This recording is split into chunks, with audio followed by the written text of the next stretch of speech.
So I want to talk about the movie Michael really quickly. More specifically, the audience reaction to it, not the movie itself. I will be giving my review on the movie when I after I watch it, but I have seen a lot of the critique so far, and there's a lot around the reception to the movie that I felt like I wanted to discuss because it's just as important as the movie itself. And if you don't know who I am, my name is Shavana. I am a media and cinema studies grad, and this is actually something that we would learn in our programs in school. We learned about media, obviously, and cinema, and how to analyze them, and also looking at how audience receive certain medias that are given to us. In this case, we're talking about a film, right? So this is kind of right up my alley of what to look for, not just studying film itself, but studying how the audience reacts to films that are released at the time that they're released. And even though I haven't seen the movie yet, I've already seen plenty of critiques and as well as praise. Like I've seen positive reviews and negative reviews. And so here are some of the things that I've gathered just in general, not just specifically with this movie, although I do think a lot of it does pertain to this movie because this is not just any old movie or any old biopic, it's over the iconic pop star Michael Jackson.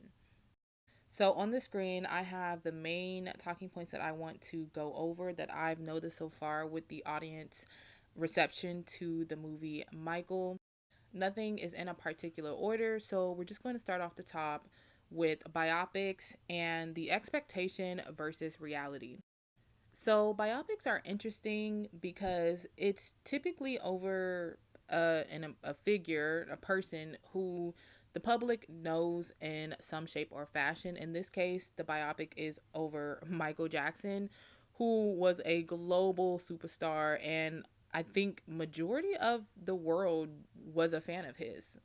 On top of that, he grew up in the spotlight, so we pretty much seen his entire life as a star from the time that he was like a young boy up until the moment that he passed away. And so, looking at the critiques that I've seen over this movie so far, one of the biggest things that I've noticed is that a lot of people were hoping that this film would be a little more intimate and vulnerable. Like we would see a more intimate, vulnerable side to Michael Jackson rather than just seeing yet another film of him in his stardomhood.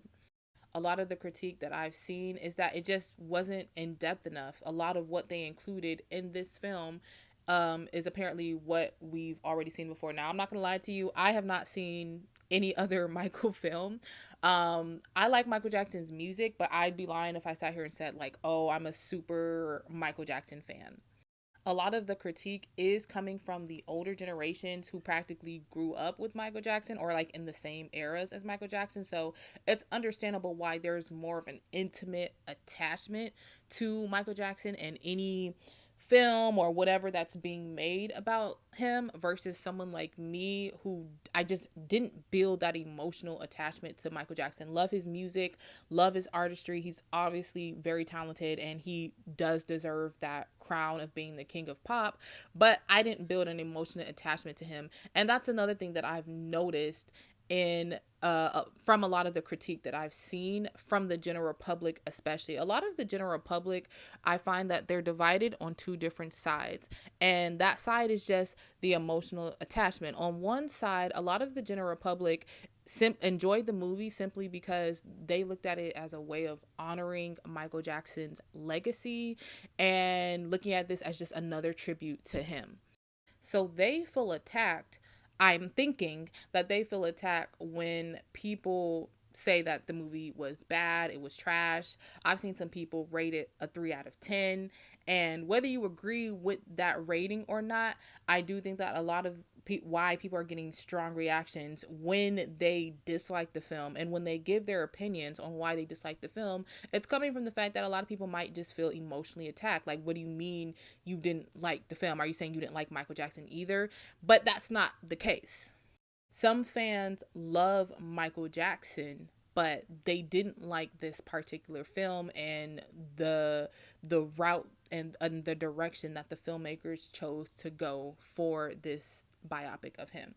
And speaking of the directions that filmmakers choose to go, that's something else that you have to take under consideration, especially when it comes to a biopic. At the end of the day, when you watch a film or any form of media, you're looking at it from the lens of that person who created it. So perhaps the filmmakers intended for Michael to be what it is. And for everyone else who has that expectation, who has grown up with Michael Jackson and has seen a lot of his parts, a lot of his life exposed in the media, or I don't say exposed, but like shown to us in the media, a lot of people have that expectation. Well, okay, we know this, and that about Michael, so why wasn't that included in the film? But the reality is, a filmmaker can choose whatever route and whatever lens they want to go down. So if they want to go down focusing on his more iconic moments and just like the major impactful aspects of his career that really solidified his stardom, then that's technically their right to do. And so this leads me to my very last point of it's objectively bad versus I didn't like it. Now, this is probably the most important point because there's a difference between something being objectively bad. Now, when it comes to art in general, which, obviously film is a form of art, very rarely will something be considered objectively bad. Like if it's art, it's just not objectively bad. It's just your opinion and whatever you think of it. And so it would fall under the lines of I didn't like it, not it's bad. But I have seen some critique of the Michael film. I seen one video in particular where a person was explaining that the movie should have had certain aspects of Michael's life that I guess people know about in real life that the movie didn't show. And so because of that, they're giving it a low rating. But my thing is like, just because you feel like the filmmaker should have included certain scenes doesn't necessarily mean that the film is objectively bad. Putting myself in their shoes, however, I can understand how someone might feel like if you don't include this, and that, how can you really be honoring Michael Jackson, or how can this really be a biopic about him if you didn't include this? Now, it's Michael Jackson, so he has plenty of iconic moments, both positive and also controversial. So there's plenty of moments to choose from in his life. However, I understand the polarizing viewpoints and why people feel a way when you do give it a low rating, because it does come off as if you're saying it is because it didn't include certain things that it's objectively bad. Now this leads me to the other group of people who are giving their critiques on this film, and those are the actual film critics. And when you look at platforms like Rotten Tomatoes, who's a very somewhat respected, platform of that gives their reviews on all incoming movies, Rotten Tomatoes and other film critics gave Michael a low rating. And obviously, there's a lot of people who disagree with these low ratings. People still enjoyed it, and that's fine. You're allowed to enjoy a movie regardless of what critics have to say. But I do think it's important to take into consideration that critics are probably looking at the film from a technical standpoint in terms of how well was the movie technically made, not the emotional aspect, not the meaning, not the message that the story was trying to tell, but the technical aspects, the cinematography, the plot, the overall storytelling, was that executed well? And that plays a role into if a movie is going to be considered, like well made or not, and if it's going to get a low rating or not.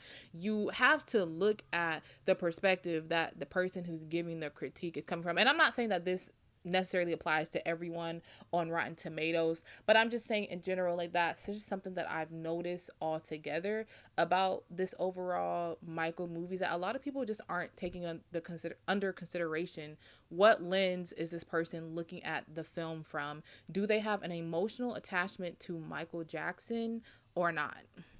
I'm almost at time, so I might make a part two, and I'll definitely give a review of the movie, my review of the movie after I watch it.